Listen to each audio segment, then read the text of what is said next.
you're a business professional exploring reduced hours or 4-day work week to create more balance, more time with family, or just more sanity, you're not alone. But here's the part they don't put in the brochure.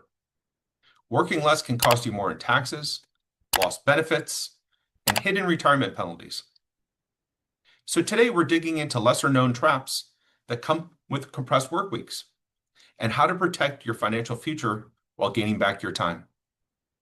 Welcome to My Hybrid Retirement Weekly. I'm Rob Leiphart, and we're diving into real-world tax and benefit landmines that can sneak up when you shift your work rhythm. You're watching My Hybrid Retirement Weekly, the show that helps professionals work less, earn smarter, and embrace more financial freedom. Hosted by Rob Leiphart, a fiduciary advisor. New episodes drop every Tuesday at 12 p.m. Eastern.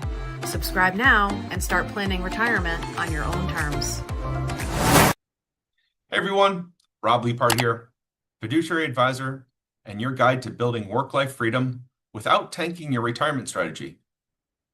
If you're considering fewer work days to avoid burnout or prepare for a gradual transition to retirement, I get it. But here's what you need to know. The government doesn't care about how intentional your schedule is. Your employer's HR policy might be less flexible than you think. And even small adjustments can throw off your tax efficiency and retirement runway. So if you're scaling back or thinking about it, stick with me. Let's walk through what you must know before you reduce your hours. Quick question. If you knew scaling back to 4 days a week could impact your health insurance or retirement match, would you still do it? Or would you find another way to reclaim your time?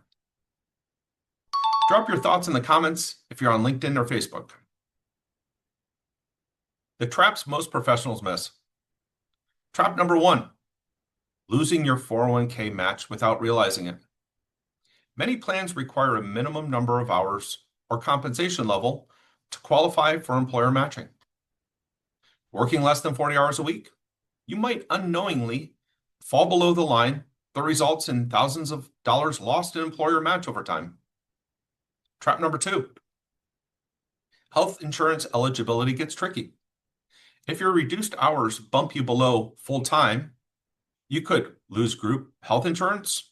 You could pay more out-of-pocket expenses if you need to go on COBRA or access the Affordable Care Act.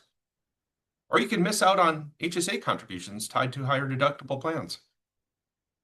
Trap number 3, PTO, holiday pay, and bonuses can shrink. Compressed schedules often mean prorated benefits. That includes paid holidays. You might not be scheduled to get them. Reduced PTO accrual. Loss of performance bonus eligibility tied to full-time status. If you're single and make $47,151, your marginal tax rate was 22% in 2024. But if you make the same amount of money in 2025, your marginal tax rate will be 12%. So let me explain how the new tax brackets will affect you. The first thing we need to understand is that we use a bracket system. And a marginal tax rate is the rate paid on the last dollar of taxable income. This will come in handy in just a second. So in 2024, only the $47,151 will be taxed at that 22%. All the dollars between this range will be taxed at that 12%. And all the dollars up to $11,600 will be taxed at 10%. Now, the federal government may adjust tax brackets to keep up with inflation. So here are the new tax brackets for 2025. As you can see, someone earning $47,151 in 2025 will now be in the 12% marginal tax bracket. But realistically, you won't see a noticeable change in your taxes. That's because only one of your dollars was being taxed at that higher percentage of 22%. The majority of your dollars were still being taxed at that 12%. Now, we encourage everyone to do proper tax planning because it can save you a lot of money. And if you want to learn more about how your taxes will change in 2025, be sure to check out this article. Tax planning considerations. Reduced hours equals lower income equals lower contribution limits. You may not hit the 401k max, especially if your paycheck is smaller. Your Roth IRA eligibility might increase or decrease based on income shifts. Side hustle tax complexity. Use Fridays to launch a consulting gig? Great, but now you're self-employed for tax purposes. Time to talk estimated taxes, self-employment tax, and deductions. Social Security credits. If you earn less than $7,240 this year, you don't even earn a credit. Fewer credits equals weaker retirement benefits. Reduced lifetime earnings may lower your eventual monthly check. Remember, the IRS is silent on lifestyle design and only speaks in spreadsheets. Would you rather pay no taxes or a 4-day work week? Oh, I think you've got to pay your taxes. We need to look after everybody. I have no problem paying taxes. I feel like paying taxes is actually quite important because then it funds so many other people. No taxes. Of course I would. I don't think my taxes pay enough to resolve a lot of these issues. No taxes. No taxes, I think. 4-day work week. I mean, everyone should pay their taxes. 4-day work week. What to do instead? Step 1, know your benefits thresholds. Talk to HR. Know exactly what you lose or keep at reduced hours. Is 32 hours okay? Is 30 hours too low? Get it in writing. Step 2, fill the gaps with smart planning. Open a solo 401k or SEP if you consult on your off days. Use an HSA aggressively while you're still eligible for it. Consider a health reimbursement arrangement if you run your own business. Step 3, align income strategy with tax brackets. Scaling back may move you into a lower tax bracket. Good, but it could also make Roth conversions more attractive or open up room for qualified dividends at 0% tax. Step 4, build a custom withdrawal glide path.